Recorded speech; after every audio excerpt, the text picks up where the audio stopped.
కేతనపల్లిలో పోలీసుల అరాచకాలు పెరిగిపోతాయని బీఆర్ఎస్ నేతలు ఆరోపిస్తున్నారు. విధులను ఆటంకపరచటం, భయభ్రాంతులకు గురిచేయటం, రాళ్లతో దాడి చేశారని బాల్కసుమన్తో పాటు బీఆర్ఎస్ నేత మూల రాజిరెడ్డి, అనిల్, లక్ష్మీకాంత్ను అరెస్ట్ చేశారు. మరో 5గురు బీఆర్ఎస్ నాయకుల పేర్లను చేర్చగా తాజాగా మరో కేసు పెట్టి 20 మంది బీఆర్ఎస్ నేతలపై ఎఫ్ఐఆర్ నమోదు చేశారు. కేసులో ఉన్న నాయకులందరినీ అరెస్ట్ చేయించి జైలుకు పంపించేందుకు రంగం సిద్ధం చేసినట్టు సమాచారం. ఈ మేరకు కోర్టులో పిటిషన్ దాఖలు చేశారు. మంచిర్యాల పోలీసుల తీరుపై ప్రజలు దుమ్మెత్తిపోస్తున్నారు.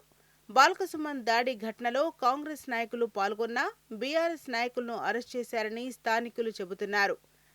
రాళ్ల దాడి ఎందుకు జరిగింది, ఏ ఉద్దేశంతో జరిగింది అనే అంశాలను లోతుగా విచారణ చేయాల్సి ఉందని, 4 రోజుల పాటు సుమన్ను కస్టడీకి ఇవ్వాలని పిటిషన్ వేసినట్టు చెబుతున్నారు.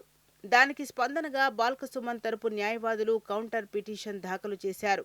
కేసు విచారణ పూర్తయిందని, కేసు నమోదు చేసిన పోలీసులే ఇన్వెస్టిగేషన్ అధికారిగా ఉన్నారని, కస్టడీ తీసుకోవాల్సిన అవసరం లేదని, బాల్కసుమన్కు బెయిల్ ఇవ్వాలని పిటిషన్లో కోరినట్టు న్యాయవాది మల్లేష్ గౌడ్ తెలిపారు. తప్పదనుకుంటే సుప్రీంకోర్టు మార్గదర్శకాలను అనుసరించి సన్రైజ్ టు సన్సెట్ విచారించాలని బాల్కసుమన్ న్యాయవాదులు వేసిన పిటిషన్లో కోరామన్నారు. పోలీసులు వేసిన కస్టడీ పిటిషన్, అది కూడా లాయర్ల ఆధ్వర్యంలో విచారించాలని కోరామన్నారు.